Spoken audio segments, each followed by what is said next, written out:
también ya hay el libro. ¿Hay el libro?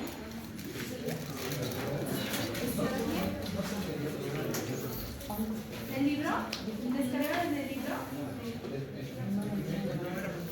¿Cuál? ¿El blanco? ¿O el MKSAT? ¿El MKSAT?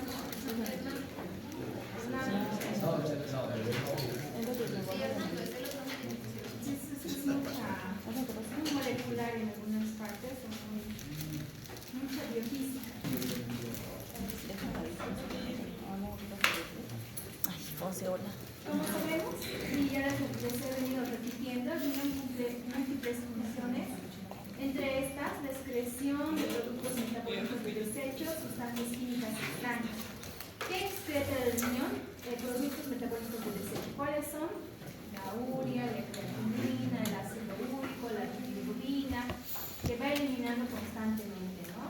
Son toxinas de desechos metabólicos. Todo lo que comemos se va a metabolizar y se va a convertir en urea, ¿no? Sobre todo la carne, porque viene de los aminoácidos, es el producto final. Como segundo lugar, también se encarga de regular el equilibrio hidroelectrolítico a nivel del sistema tubular, absorbiendo y excretando ya sea sodio, potasio, calcio, fósforo, magnesio y demás, ¿no? Va a regular la osmolaridad del líquido corporal y de las concentraciones de los electrolitos. También va a regular la presión arterial, porque hemos dicho que en una parte del glomérulo, en el aparato interglomerular, se filtraba la renina, ¿no? Gracias a la mácula densa, y la renina va a activar el sistema de angiotensina-aldosterona para controlar la presión arterial. Y también regula el equilibrio ácido-base, absorbiendo el bicarbonato, que lo vamos a ver más adelante cómo lo absorbe. Va a secretar hormonas, entre estas la más importante es la vitamina D, en su forma activa, y está encargada de la gluconeogenia, ¿no? Eso, entre sus funciones principales. Ya entrando a la función propia del riñón, decimos que la nefrona es la unidad funcional del riñón, ¿no? Que nacemos con 1 millón de nefronas aproximadamente. Las nefronas no se regeneran, muertas están, no regeneran. Y a partir de los 40 años, hay una reducción natural del 10% cada 10 años, o sea, el riñón igual envejece, ¿no? Más cuando un paciente es adulto mayor con comorbilidades, es propenso a tener mayor daño renal. Y bueno, ¿cómo habíamos dicho que estaba conformado la nefrona? ¿Se acuerdan?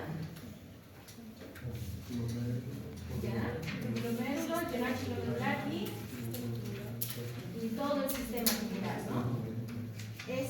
Así está conformada la nefrona, por su drenaje glomerular y todo el sistema tubular que lo acompaña. Esta es la nefrona y que es la parte funcional del riñón.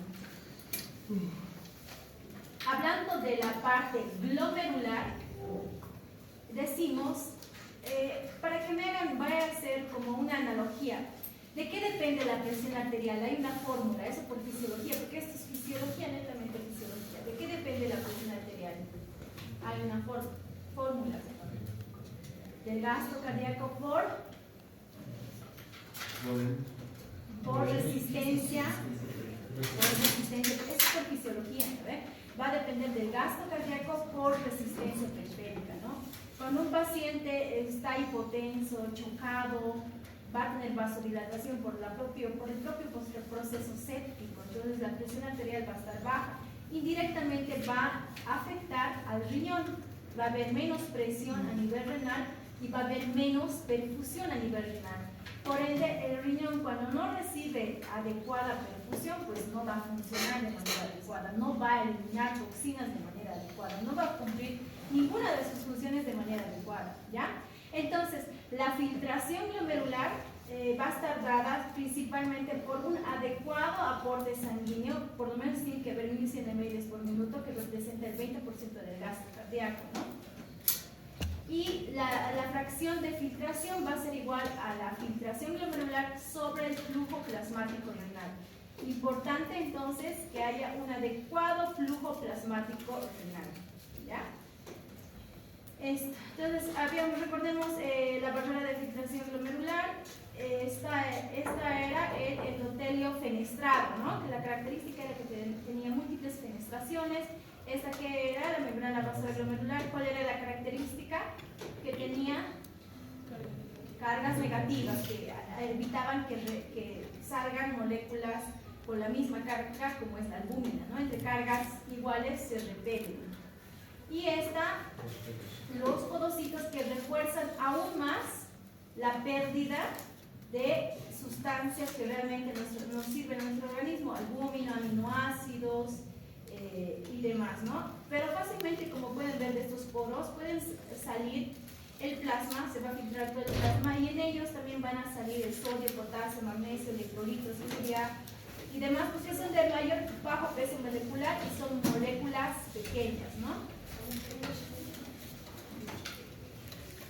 Entonces, para que hagan más o menos comprendan la capacidad de filtración de sustancias, el agua se filtra libremente, esa es la capacidad de filtración. Uno quiere decir que se filtra libremente, no hay ningún obstáculo, porque no es una molécula grande, no pesa demasiado como para no pasar. Entonces, a través de la barrera de filtración, primero pasa libremente porque es chiquito, ¿no?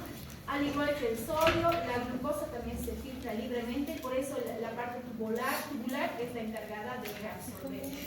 La insulina igual se filtra libremente y a medida que va aumentando la masa molecular, el tamaño molecular, por ejemplo acá la mioglobina,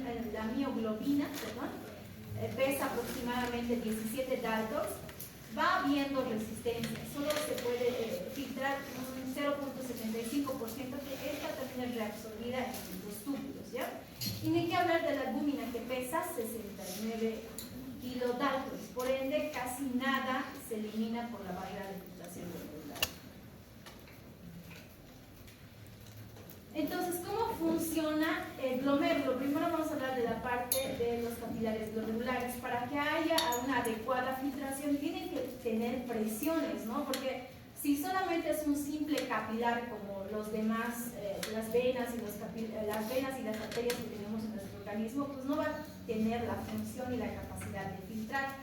Esta pues tiene la característica que va a tener ciertas fuerzas hidrostáticas y coloidosmóticas. Entonces se dice que los determinantes de la filtración glomerular va a depender de dos cosas: de la suma de las fuerzas hidrostáticas y coloidosmóticas de la membrana glomerular, que se va a denominar presión de filtración neta, y del coeficiente glomerular, ¿ya?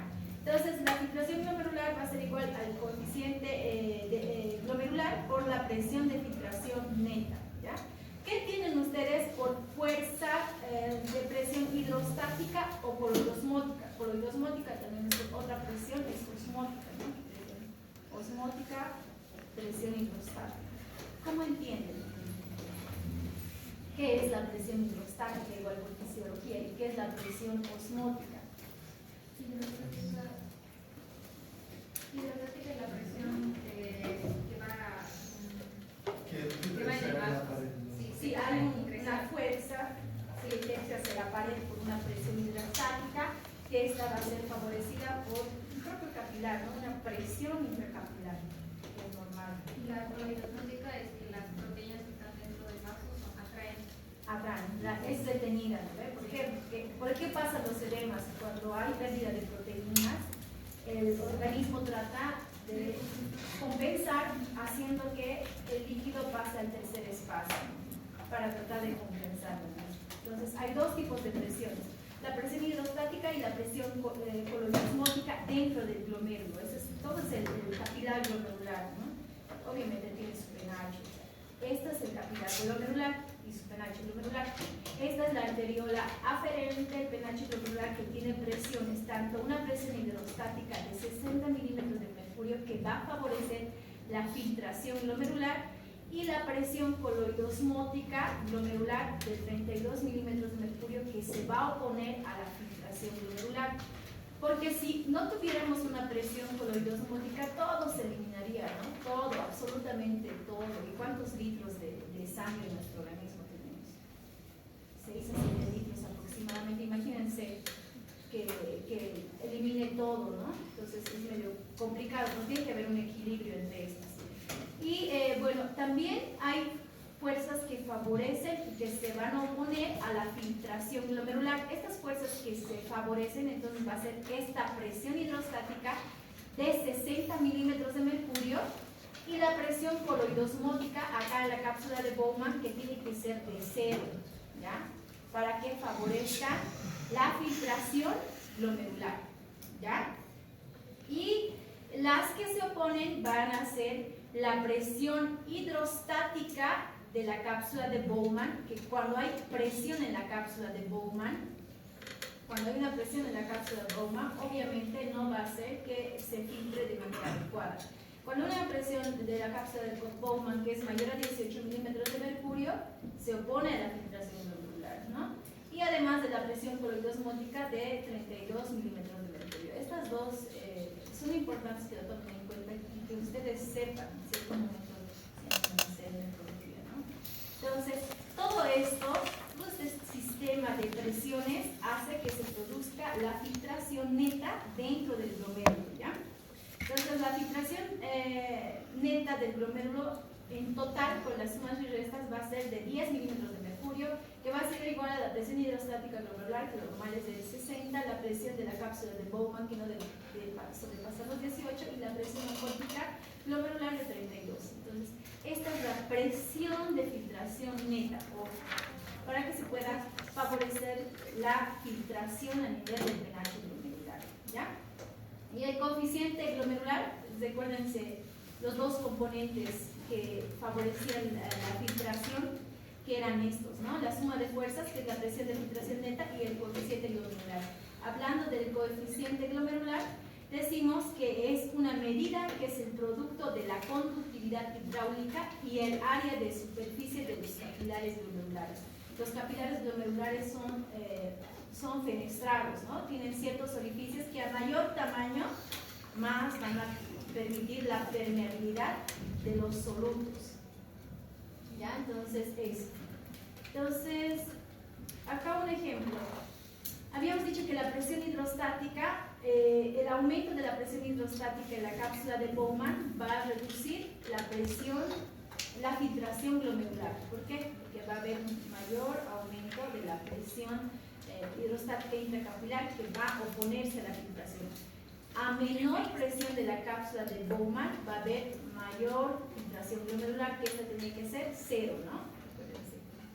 Que no hay presión que se oponga a la filtración. Y a mayor presión de la cápsula, de Bowman va a reducir la presión, la filtración glomerular. ¿Han entendido esta parte? Porque el resumen es eso, lo que dice tanto Hernández, y está más entendible en el Guyton, por eso les he sacado el Guyton, porque en el Hernández hay mucha fórmula, se han debido estudiar, ¿no? Esa es la parte glomerular. Aquí otro dibujito para que entiendan. Determinantes de la presión, de la filtración glomerular. Aumento de la presión coloidosmótica capilar glomerular va a reducir la filtración glomerular, ¿no?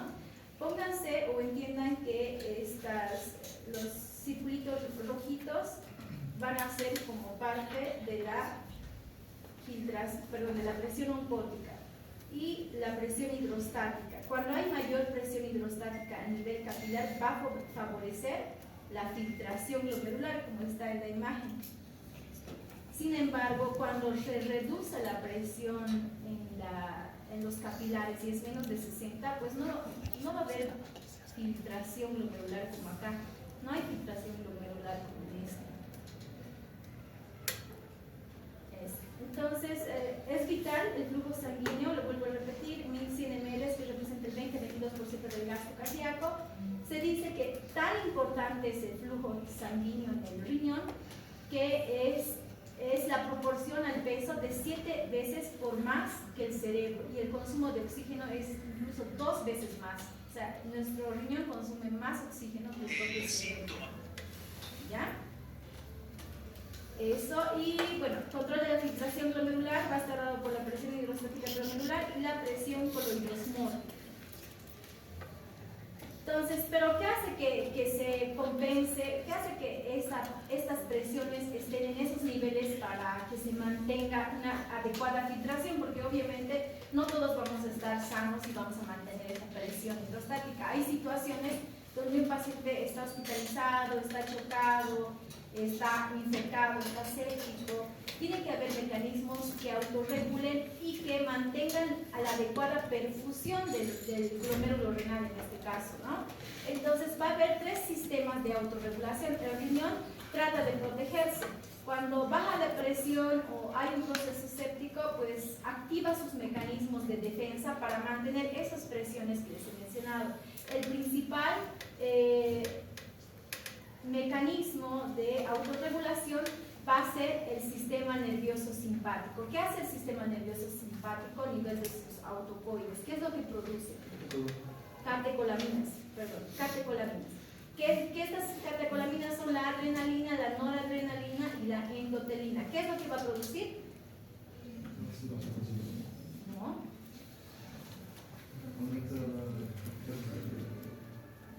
A nivel general va a producir vasoconstricción, ¿ve? Va a producir vasoconstricción. Y al producir vasoconstricción a nivel de la sistémico va a mejorar la perfusión a nivel renal, ¿no? Por ende, va a llegar mayor flujo sanguíneo y va a ser favorecedor para que siga filtrándose de manera adecuada, aumentando la presión intraglomerular acá. O sea, va a tratar de mantener los 60 milímetros de mercurio en la presión hidrostática para poder filtrar de manera adecuada, ¿no? Cuando la presión arterial baja, este sistema simpático se activa para tratar de proteger el glomérulo, ¿ya? Ahí se va autorregulando. Entonces, otro sistema es el control hormonal y de autocoides. El control hormonal va a estar dada principalmente por la angiotensina 2, que la función igual es vasoconstrictora a nivel de la arteriola eferente. A diferencia del sistema simpático, producía vasoconstricción en la arteriola aferente, acá está. Pero el control hormonal, gracias a la angiotensina 2, va a producir vasoconstricción en la arteriola eferente, ¿ya? Entonces, haciendo vasoconstricción en el otro extremo, también va a favorecer que se mantenga esa presión hidrostática y se favorezca la filtración glomerular. Pero también va a haber mecanismos de autocoides, que quiere decir locales, como el óxido nítrico y la prostaglandina, que ¿qué es lo que van a favorecer? La vasodilatación, ¿no?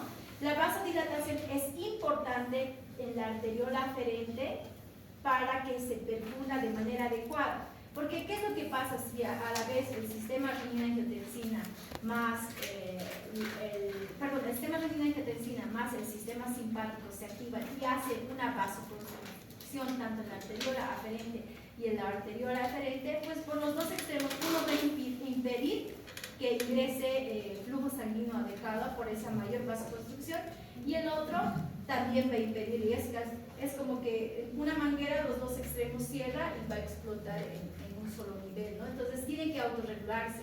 Por una parte tiene que permitir la entrada de sangre y por otra parte tiene que mantener esa presión haciendo vasoconstricción.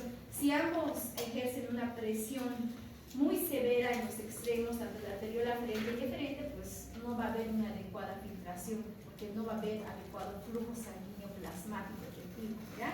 Entonces, es más o menos que estos dos sistemas van jugándose, no son extremistas. Por un lado, se regula por la parte del sistema simpático, pero no hace una presión fuerte que impide el adecuado flujo sanguíneo. Y por otra parte, la arteriola eferente ejerce una presión para que siga viendo una presión adecuada para que favorezca la presión, la filtración glomerular. ¿Ya? Entonces, este sería un segundo autocontrol hormonal y de autocoides.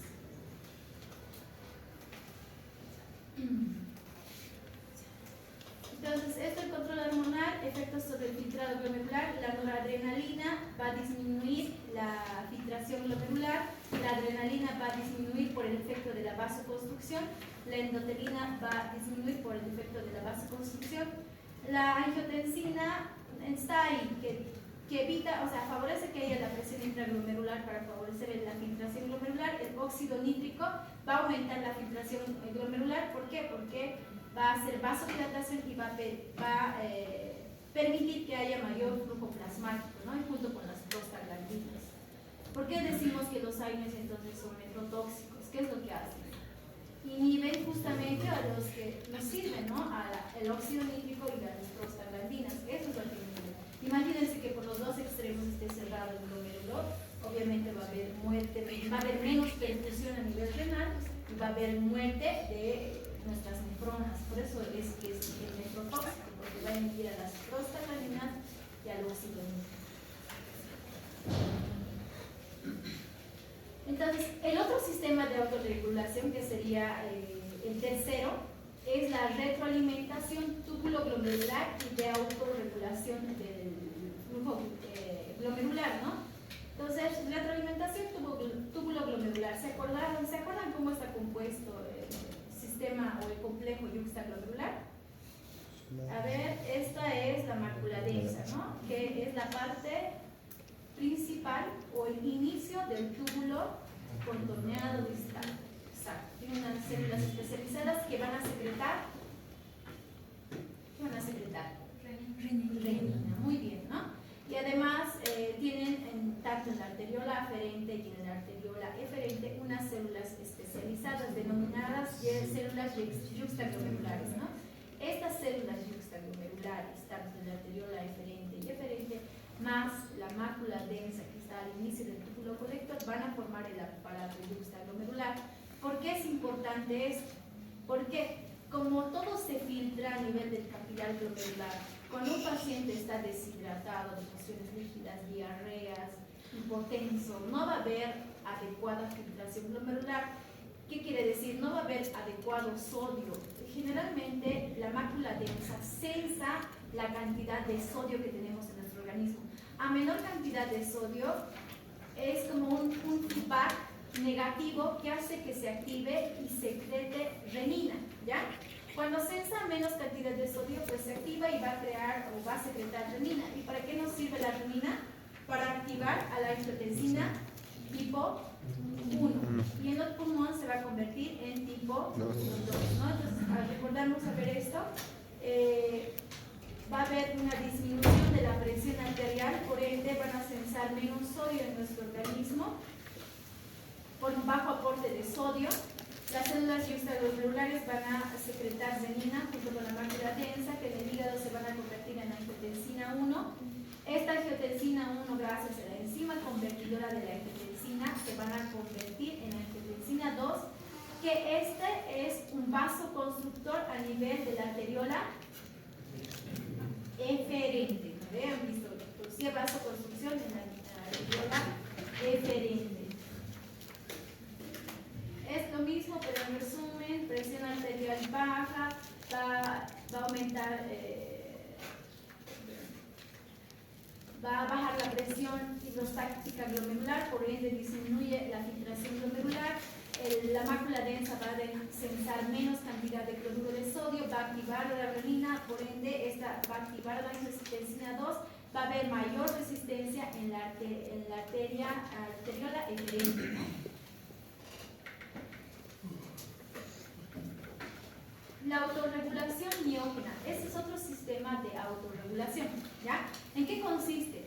Al haber mayor presión intraglomerular, este estiramiento va a favorecer la mayor entrada de calcio a nivel de la arteriola, en este caso del capilar glomerular, en su capa media, ¿no? Y al haber mayor entrada de calcio va a producir contracción a nivel capilar. ¿Ya? Hasta ahí sería la parte de la función de filtración del glomérulo, ¿ya? Ahora, ¿cómo vamos a decir que realmente el glomérulo está funcionando bien? Si realmente está funcionando bien. Habíamos dicho que medimos. ¿Cuáles son los marcadores para valorar la función glomerular? ¿Cuáles son estos marcadores? ¿Qué pedimos para saber si el riñón está funcionando? Ya. ¿Qué más?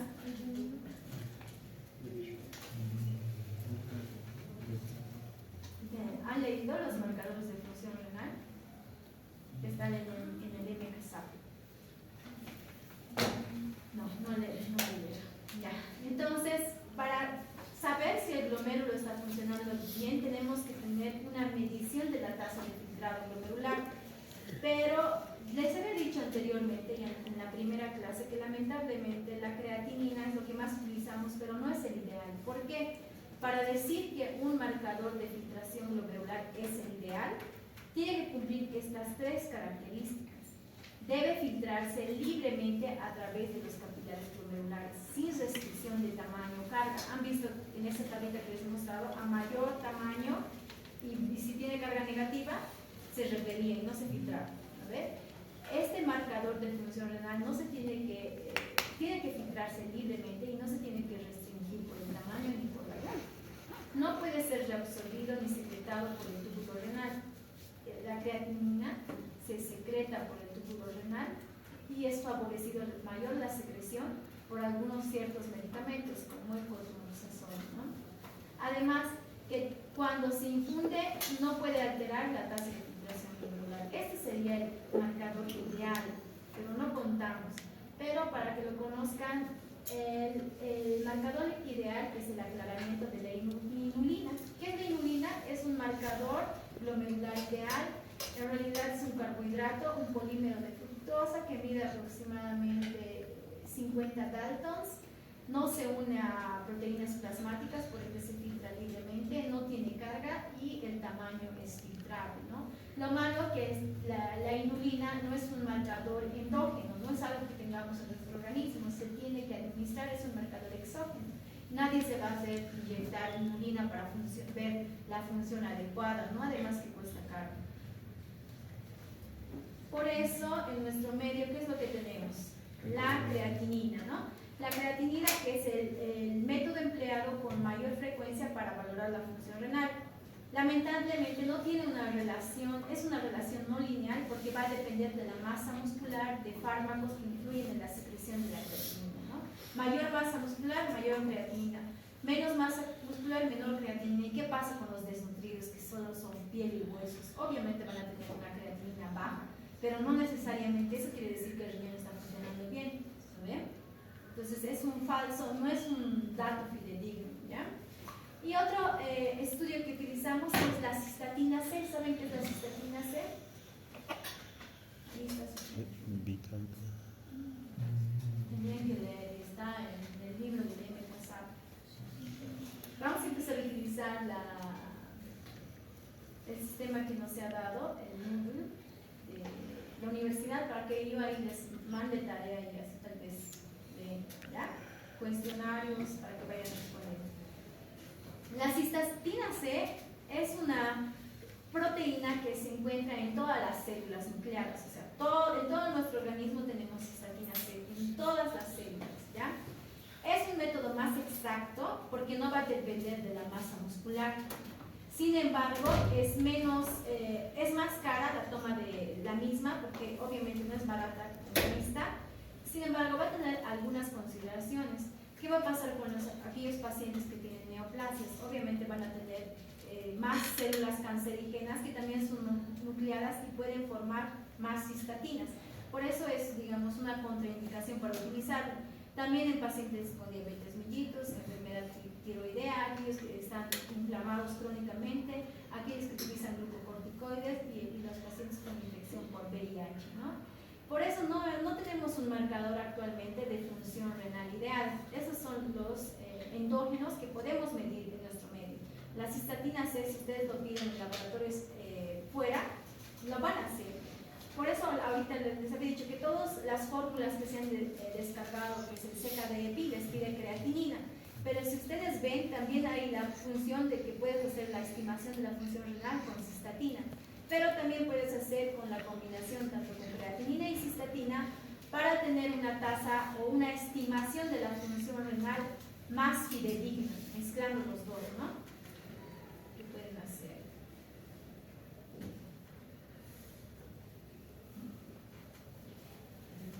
Esto es lo que les decía. Se puede hacer la seca de EPI con la creatinina o con la cistatina o con la combinación de las dos, que pues tiene mayor exactitud con la toma en relación para poder valorar la función glomerular.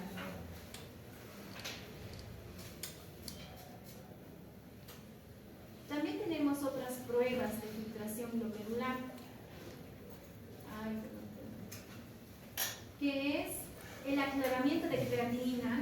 hablar del aclaramiento de creatinina. Chicas, chicos. ¿Qué pasa?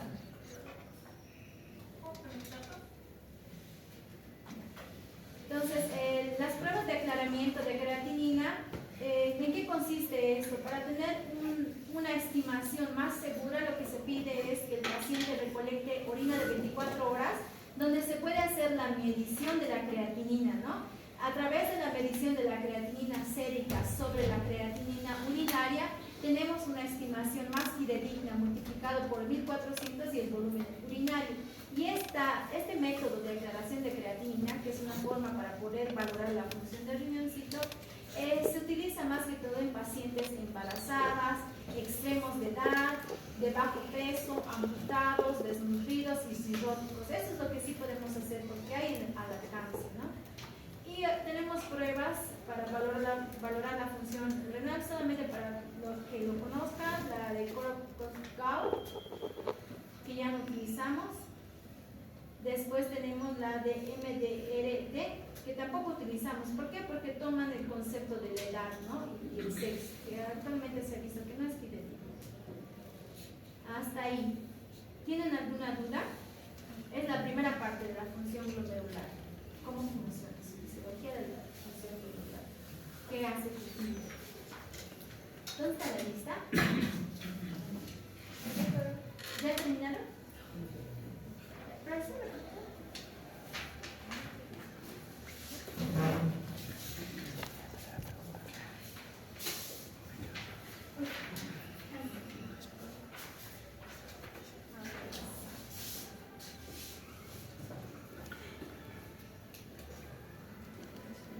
Roxana. Sí. Roxana, a ver, ¿me puedes decir cuáles son las presiones que favorecen la filtración glomerular?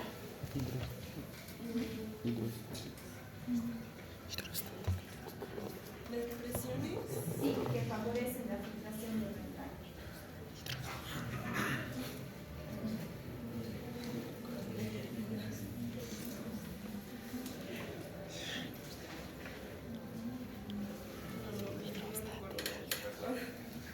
Pero más o menos para que... ¿Qué has entendido? La presión hidrostática. Ya. ¿Cuánto tiempo? Neurótica. Ya, presión hidrostática y pues, en este caso presión hidrostática y presión de la cápsula del pulmón, ¿no? A ver, otra persona. Aide Córdoba. ¿Cómo es Aide?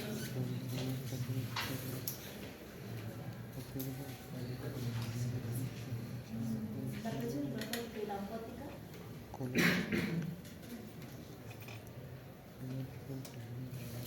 La presión hidrostática, pero ¿cuál era esa presión adecuada para mantener una adecuada filtración glomerular?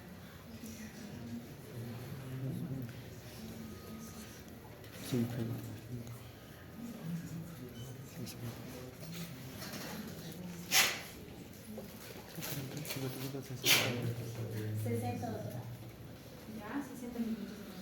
¿Alguien quiere explicar en la pizarra cómo es? Por un punto extra. Bueno, es por puntos todos, ¿no? Ya aquí está. Aquí está. Voy a cumplir los puntos. Ustedes también vayan a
posterior a aferente.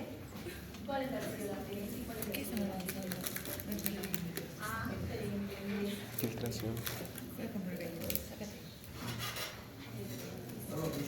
Presión hidrostática 60, está bien. Y la presión coloidosmótica, ¿cuánto es la presión coloidosmótica? Precisamente se produce 2 y 38. Pero las sumas se equivalen a 50 por la presión es 10. La presión neta es 10. Alguien que reconocer, o sea, está bien, por lo menos en la presión hidrostática está bien. ¿Cuáles favorecen? Ya, ahí, no es 18. Es 32. Hay que hacer la ejercicio. Ya, está bien. Entonces, ¿cuáles son las presiones que favorecen la presión, la filtración glomerular?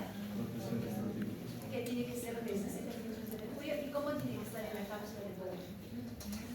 Cero. Cero. Sí.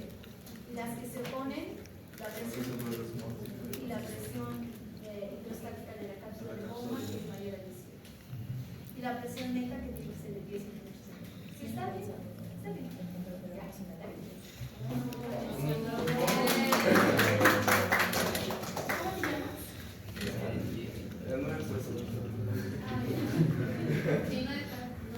¿Y alguien quiere decir la autorregulación? Los mecanismos de autorregulación,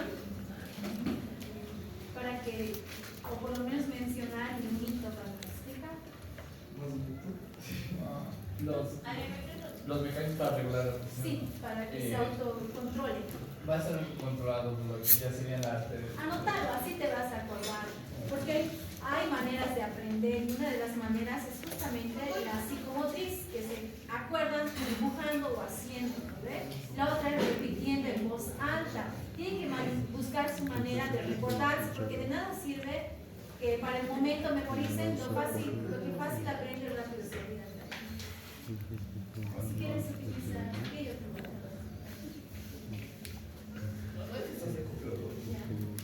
Vamos a tener sería de los que son controlados a nivel de la arteria aferente y a la arteria eferente.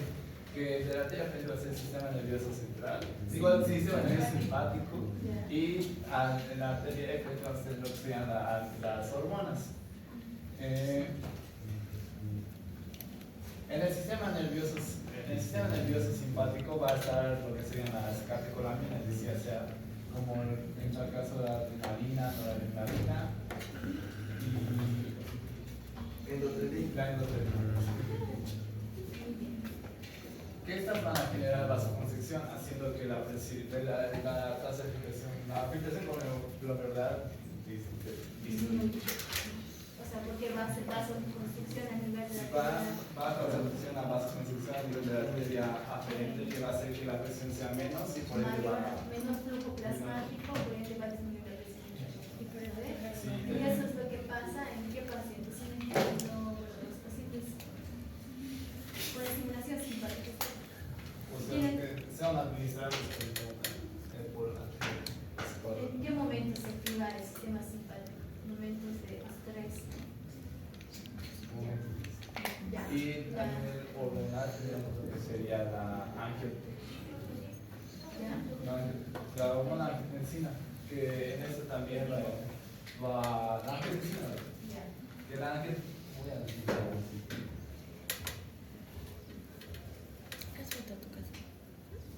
angiotensina entonces igualmente va a provocar una vasoconstricción, pero ahora en la arteria eferente. Y también tenemos otros mecanismos como sería el óxido nítrico.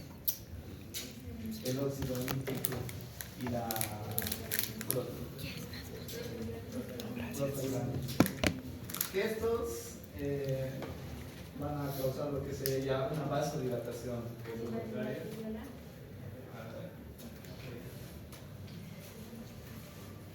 ¿Tú puedes te estás acordando el nivel de la arteriola? Creo que era. Sí, a la arteriola. Que esos causan vasodilatación. Está bien. Otro mecanismo más. ¿Recuerdas?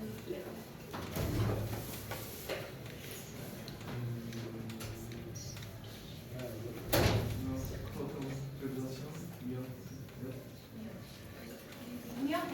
que el calcio ingresa a la capa muscular de la carrera del comer. Sí, está bien, pero está bien. Y ese sistema hormonal, que está bien que lo has mencionado, pero pertenece también al sistema de retroalimentación tubulocelular. ¿Ve cómo se activa la angiotensina 2? Eso no es lo que ¿cómo se va a activar la angiotensina 2? Cuando hay falta de sodio. Ya, porque la mácula piensa más pensar que hay baja. Sí, El sodio, los- ¿qué va a hacer? Recordad, porque ese sistema de angiotensina 2, todo lo tiene que saber. ¿Ve? Para saber dónde actúan los antihipertensivos y dónde bloquean. Ya. Y como tal, se va a ver lo que sería una disminución del sodio, lo cual va a hacer que se genere lo que sería una renina para enviar la señal hacia el hígado y genere el angiotensinógeno. El angiotensinógeno se va a volver lo que sería la angiotensina 1. Esa angiotensina 1 va a ir hacia el pulmón, donde ahí se va a volver lo que sería angiotensina 2. O la hormona convertidora de angiotensina. Encima Convertidora de angiotensina. Ya, y la angiotensina 2 recién va a Y ir la a angiotensina 2 recién va a ir a actuar lo que sería de la arteriola. arteriola eferente, y de ahí va a hacer lo que va a ocurrir. Ya, está bien. ¿Cómo te llamas? Wow. Eso, Paulis. Bravo. Ah, Presta atención. Eso, Paulis. ¿has notado ya, Mario? No se ve como es. ¿Cómo? ¿Perdón? Alex. Ah, ya. Alex. Arguelita. Está bien. Está bien. Ahora vamos a ir a la parte tubular, que es más complejo todavía. Que tal vez ustedes como tarea en el mundo les debe pasar para que vean. Y ahí van a entender los mecanismos de acción, los diuréticos, ¿no? Las tubulopatías, ¿ya? Pasando a lo que es la función tubular. Han visto que el glomérulo todo filtra, se encarga de filtrar. Pero ¿cuánto filtramos al día? Si filtra 1100 ml por minuto, ¿cuánto sería en una hora? 1100 por 60. Calculen pues, chicos. 1100 por 60. 66. Ya, y eso por día. O sea, a ver, calculen para que no vean. 1100 por 60 primero, porque por minuto 1100 por 60, 66.000. Y esto multiplicando por 24, porque 24 horas sería 1.000.000. ¿Y esto cuánto sería? 1.584.000. Ya. Más o menos esa cantidad en todo el día. En litros, porque estos son ml. ¿En cuántos serían? En litros. ¿Cuántos litros? Esto es en ml. 1188. ¿Cuántos litros y cuántos ml? 1000 ml, ¿no? Está bien. Al día, el riñón aproximadamente, o sea, la filtración, el cálculo que hemos sacado de 1 millón y pico en litros, aproximadamente, filtra de 160 a 170 litros de ultrafiltrado al día. Imagínense orinar esa cantidad. Obviamente no vamos a orinar esa cantidad. Por eso, el sistema tubular de la nefrona se va a encargar de la reabsorción, ¿ya? Va a reabsorber a nivel tubular, que es cuantitativamente importante y es altamente selectiva. No va a reabsorber todo, va a reabsorber lo que realmente nos sirve, ¿no ve? Y lo que no nos sirve lo va a eliminar para que se vaya junto con la orina, ¿no? Entonces, hay sustancias que se van a reabsorber unas más que otras.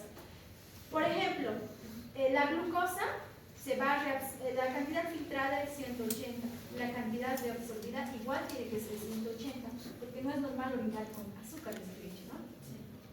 Pero nosotros sabemos que hay un umbral de la glucosa. Cuando nos pasamos, los diabéticos, cuando pasan este umbral de 180, pues el túbulo también se cansa y no reabsorbe todo y se manifiesta como glucosuria, ¿no? ¿no? Entonces, esta es la capacidad de la cantidad filtrada y esta es la cantidad máxima que se puede filtrar, ¿ya?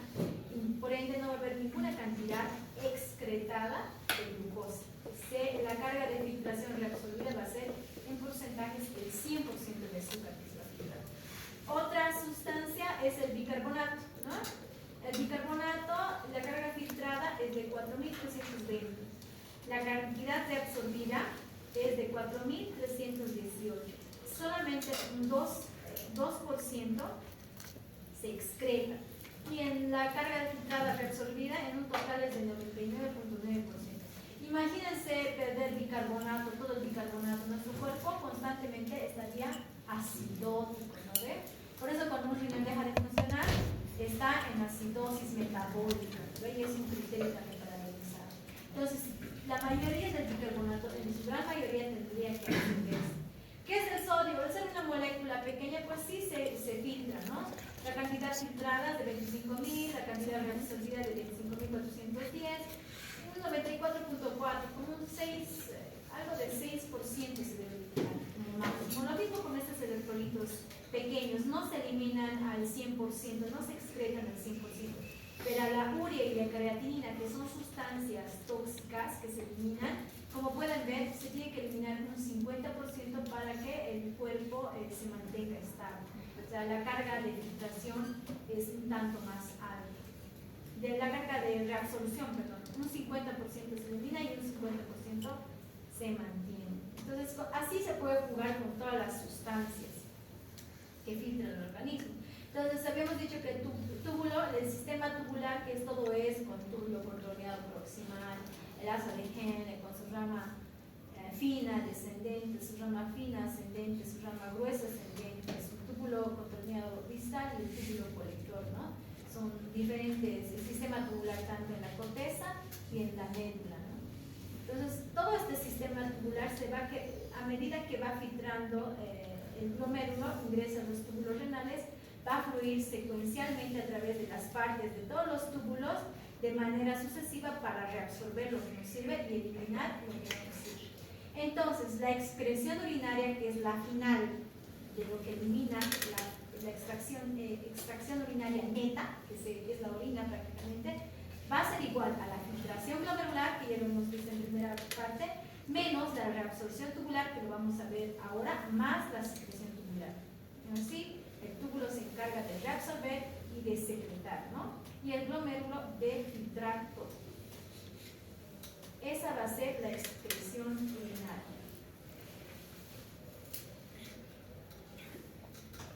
Vamos a ir por segmentos. La reabsorción tubular comprende mecanismos pasivos y activos. No es que va a ser por simple absorción. Otros van a requerir energía y otros no. ¿Cuál es la diferencia entre mecanismos pasivos y activos? ¿Se acuerdan? Esto es bioquímica igual. Energía. Exactamente, el requerimiento de energía. Vamos a tener para esto dos tipos de transporte. El transporte activo primario y el transporte activo secundario, ¿no? ¿Alguien sabe la diferencia entre estos dos transportes? Sí, es mediado por proteínas. El activo es por difusión o por gravedad y necesitan ATP, ¿no? Para poder transportarse de un medio a otro medio. Esta imagen es importante, ¿ya? Esto, para que me entiendan, yo quisiera que alguien también lo dibujen para que entiendan de aquí en ahora. Esto va a ser el lumen de la membrana apical, o sea, esto va a ser el túbulo, ¿ya? El túbulo. Esto va a ser su epitelio de los túbulos, sus células epiteliales de sus túbulos. Esto es el intersticio y estos son los vasos capilares peritubulares. Entonces, todo lo que ha filtrado el glomérulo tiene que pasar por los túbulos y a nivel del túbulo y gracias a su epitelio se va a reabsorber y va a pasar al capilar peritubular para que se reabsorba y lo devuelva al organismo, ¿no? Entonces va a ser mediado por transporte activo, secundario, la glucosa y los aminoácidos, y también se van a eliminar glucosa y aminoácidos a nivel del túbulo, a nivel tubular si estas exceden su valor, ¿no? ya entrando a nivel de porciones, porque vamos a hablar por porciones, el túbulo proximal. El túbulo proximal es tal vez el más importante porque acá se va a absorber la mayor cantidad, que reabsorbe aproximadamente 65%, ¿ya? Como ven, se absorbe 65%. ¿Por qué?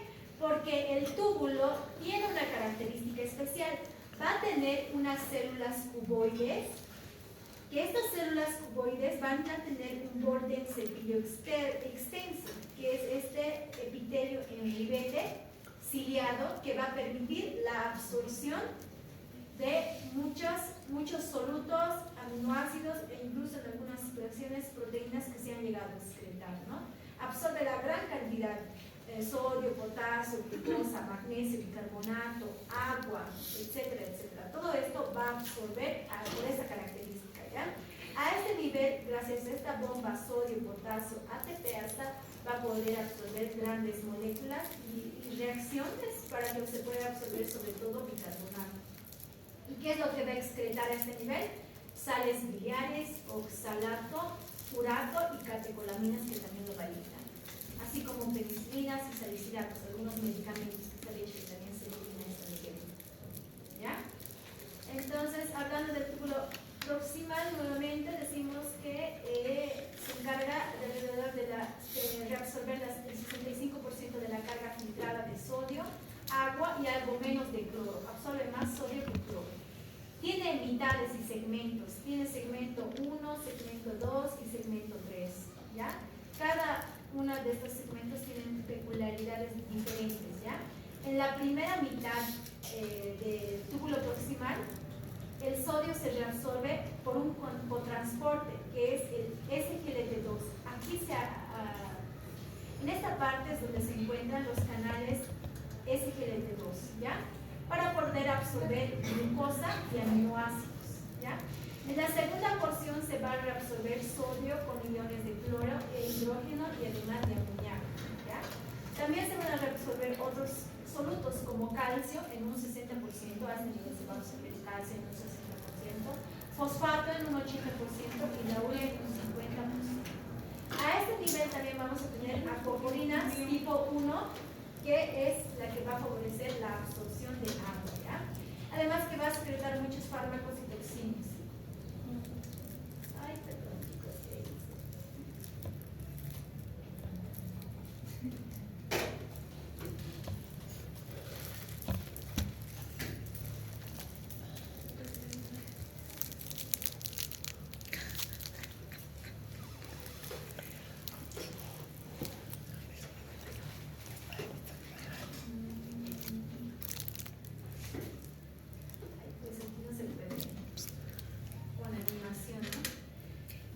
Cuando hay falla de este sistema, cuando hay falla de las bombas, hay una famosa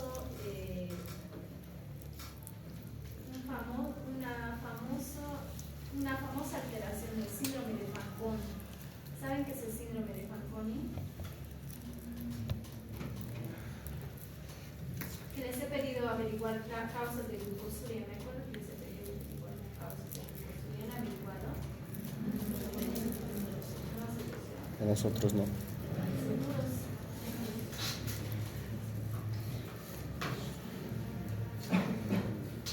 Ya. Bueno, a este nivel, cuando hay falla en el túbulo proximal, va a haber el famoso síndrome de Fanconi, que se va a caracterizar por eliminar glucosa, aminoácidos, fosfato y calcio. Como hay falla a nivel de las bombas, tanto de las SGLT2, la bomba sodio, potasio, ATPasa, pues no se va a poder absorber todo lo que hemos dicho, no se va a absorber aminoácidos, no se va a absorber glucosa, no se va a absorber calcio, no se va a absorber aminoácidos, no se va a absorber bicarbonato. Entonces, ese es el síndrome de Fanconi. Cuando hay esa manifestación, se produce el famoso síndrome de Fanconi, ¿ya? Y no, ahorita lo tengo en la presentación, pero no sé por qué no sé. ¿Ya? Ahora vamos a otro tipo, a otra parte del sistema tubular, que es la asa de Henle, ¿ya? En el asa de Henle, ¿cuál es la característica del asa de Henle? Como han visto, acá ya no tiene un epitelio ciliado, ¿no? las células sí evidentemente son cúbicas, pero no tienen ese cilio. A este nivel solo se absorbe agua, ¿ya? Es el segmento descendente fino, sin borde de cepillo, el 20% de agua filtrada se reabsorbe a este nivel. En el primer segmento, ¿cuánto se reabsorbía? El 65%. A este nivel solo es el 20%, ¿ya? Gracias a unas acoporinas denominadas acoporinas tipo 1. En el túbulo proximal igual tenemos acoporinas tipo 1, ¿no? Y la rama ascendente fina, la rama ascendente fina es impermeable al agua, es su opuesto. La rama descendente es permeable al agua, la rama ascendente es impermeable al agua. ¿Qué quiere decir? No reabsorbe agua, ¿ya? Entonces, ¿qué pasa con la parte gruesa de la rama de Henle? A este nivel sí va a haber una reabsorción de sodio, potasio y cloro, que va a estar mediado por un cotransportador importante, que es el cotransportador sodio 2-cloro-potasio, ¿no? Es por eso que aquí, a este nivel de la rama gruesa de Henle, va a actuar los diuréticos de asa, ¿no ve? Inhibiendo este cotransportador. Va a haber también reabsorción paracelular de calcio y magnesio.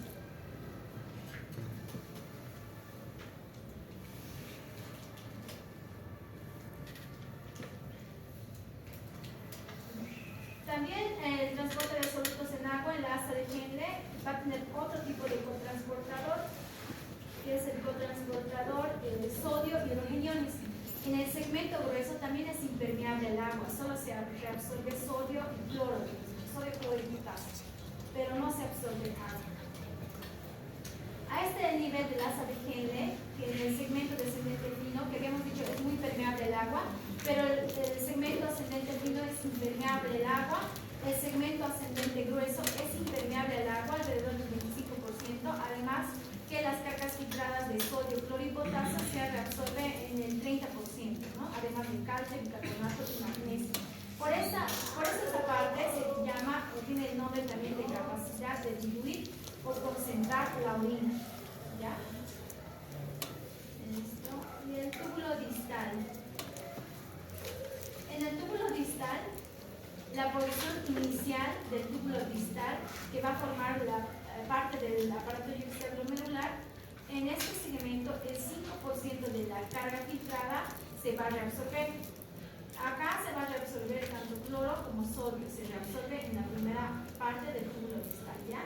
Gracias a un cotransportador que es el cotransportador sodio-cloro.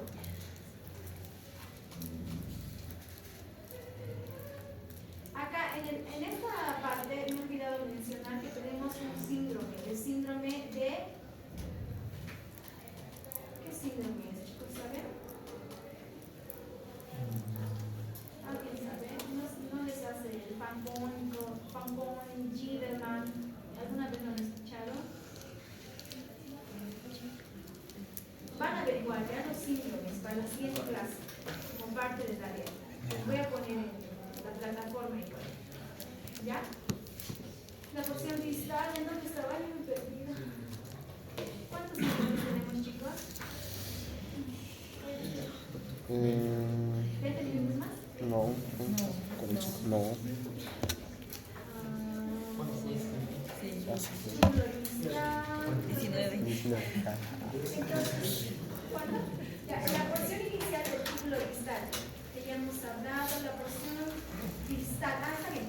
La porción distal, o sea, la parte más distal del túbulo contorneado distal, dice que va a formar parte de la mácula densa, va a reabsorber sodio, potasio, cloro, pero casi totalmente impermeable al agua. Y urea se denomina segmento diluyente, porque no va a absorber agua, ¿no? El 5% de la carga filtrada de cloruro de sodio se va a reabsorber en la primera parte. El cotransportador sodio-cloro mueve el cloruro de sodio desde la luz tubular, ¿no? Gracias a la bomba ATPasa sodio-potasio.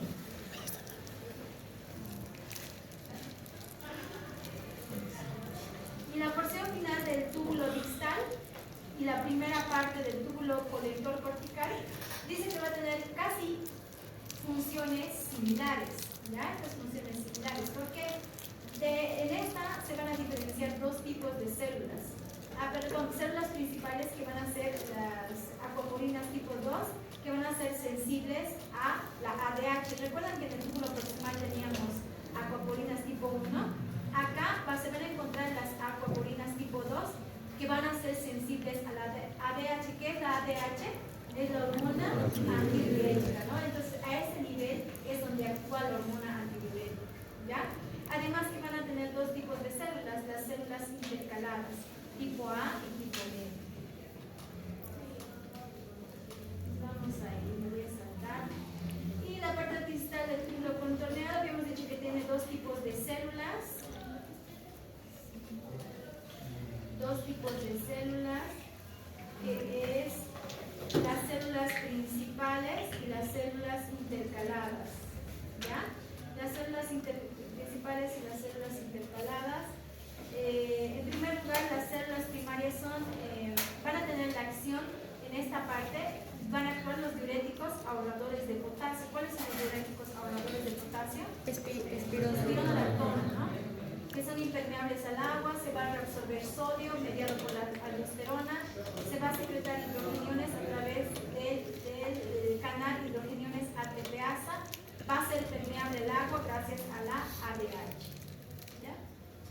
Y esta, la porción final del túbulo distal y la porción inicial del túbulo cortical, que creo que ya le he mencionado esto. Nos pasaremos al conducto colector medular, ¿ya? En el conducto colector, que es la parte final del sistema tubular, acá solamente se va a reabsorber el 10% de agua y sodio. Es permeable al agua igual gracias a la ADH, es permeable a la urea y parte tubular se reabsorbe en el intersticio. Además que es capaz de secretar iones de hidrogeniones, como está en la imagen. Absorbe sodio, cloro, agua, gracias al estímulo de la ADH, también absorbe urea y bicarbonato, ¿no? Esta parte, tanto el túbulo contorneado proximal y el túbulo colector, se encargan de absorber bicarbonato. Si hay daño a este nivel, también se va a producir un trastorno, que es el trastorno del síndrome de Giedelman, ¿no? Se va a caracterizar por manifestarse como una acidosis tubular. A este nivel también se va a eliminar hidrogeniones. Es un tanto muy para memorizarse todo esto. Voy a tratar de que no entre cosas grandes del sistema tubular en el examen, ¿ya? Y el conducto colector medular, a diferencia del cortical, a este nivel es menos la reabsorción, solamente se reabsorbe el 10% de agua y de sodio. Es el lugar final donde ya se va a procesar la orina. A este nivel es permeable la urea y existen transportadores especiales de urea a este nivel, donde se va a absorber urea, que es la UT-A1 y la UT-A3, que va a facilitar la difusión de la urea a través de las membranas luminales y vasolaterales. Estas son las membranas luminales y estas las membranas vasolaterales. Además que es capaz de secretar iones de hidrógeno, control gradiente de concentración, y va a ser también permeable gracias a la estimulación de la hormona ADH. ¿Ya? Y el sistema multiplicador de contracorriente. ¿Saben qué es? Igual en fisiología han debido de ver.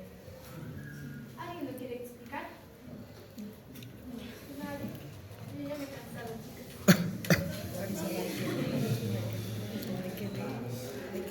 acuérdense, a ver esta imagen en fisiología, todo es de gallo. Vamos con el charuco que esperabas. ¿Alguien se anima? Creo que ya mucho teórico ahora.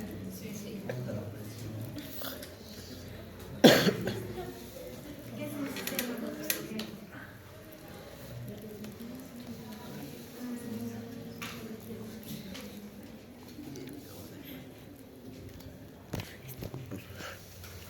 ¿Qué les ha parecido la parte tubular? Interesante. Mucha cosa.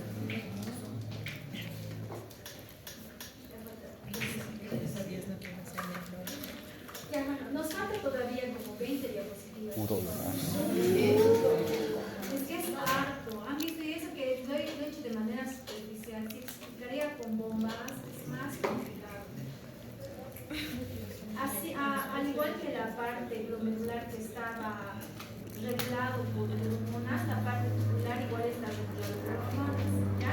Esas son las hormonas que están reguladas. ¿Qué significa el sistema multiplicador de contracorriente? Hemos visto que el túbulo absorbe, en su gran mayoría, grandes cantidades de agua, pero el sistema multiplicador de contracorriente se caracteriza justamente por cambiar esa osmolaridad entre el túbulo y el intersticio. ¿Qué quiere decir? Si nosotros tenemos una orina, una formación de orina, porque a nivel del túbulo se va a formar orina, que va a ser hiperosmolar, ¿qué va a favorecer a nivel del intersticio? Por gravedad, ¿qué va a hacer? Trata de equilibrar, recuerden eso. Acá es la primera porción. Ingresa con 300, 300, 300. Todo en teoría está 300. Pero acá lo multiplica y pasa al intersticio como 400.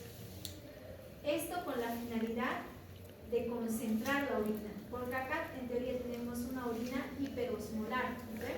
Porque han visto que hemos reabsorbido más agua, en su gran mayoría agua. Entonces tenemos más que todo una orina, si vale el término, concentrada, con mayor cantidad de solutos, ¿no? Pero el sistema multiplicador trata de estabilizar cuando un paciente está deshidratado, ¿cómo va a ser su orina? Va a ser colúrica, ¿no? Pero un paciente normal, no, pues va a tener una orina de características normales. Si no hubiera este sistema contrasportador, solamente le dejaríamos al túbulo el trabajo, tal vez aún tuviéramos orinas diluidas, pero gracias a este sistema de contracorriente, sistema multiplicador de contracorriente, trata de estabilizar que tengamos unos adecuados volúmenes urinarios y que esta no sea una orina tan diluida, ¿ya? Tampoco tan concentrada bajo estas presiones de osmolaridad, ¿ya? En términos sencillos. Habíamos dicho que la parte glomerular está influenciado con la regulación de ciertas hormonas. En la parte tubular igual hay la intervención de hormonas.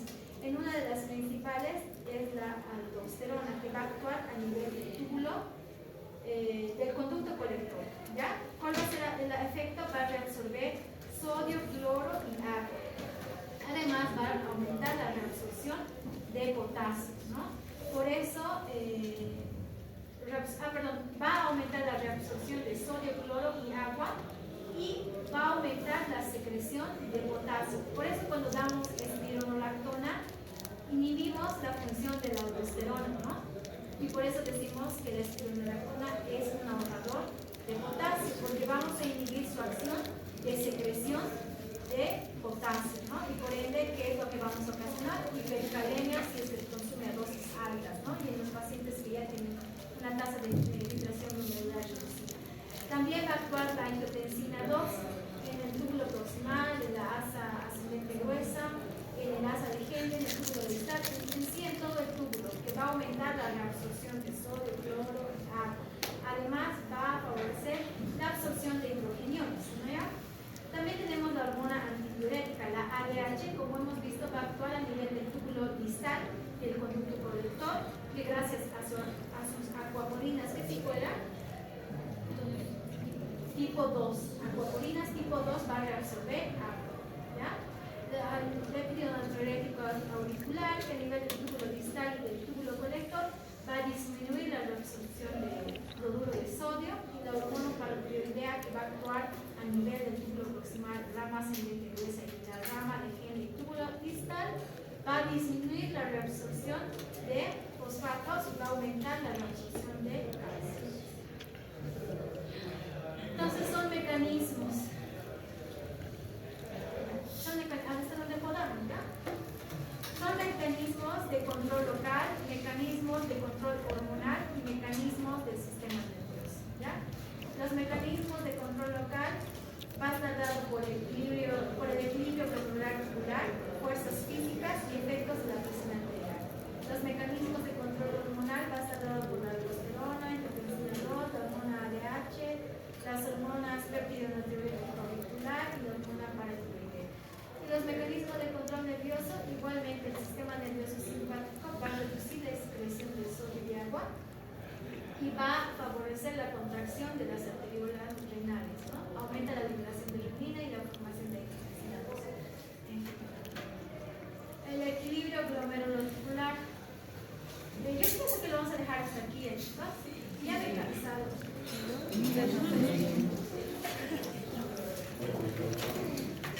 La siguiente clase ya nos toca otro tema.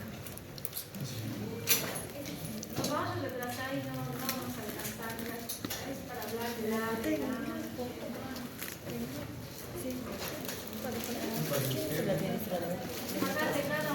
cada hormona.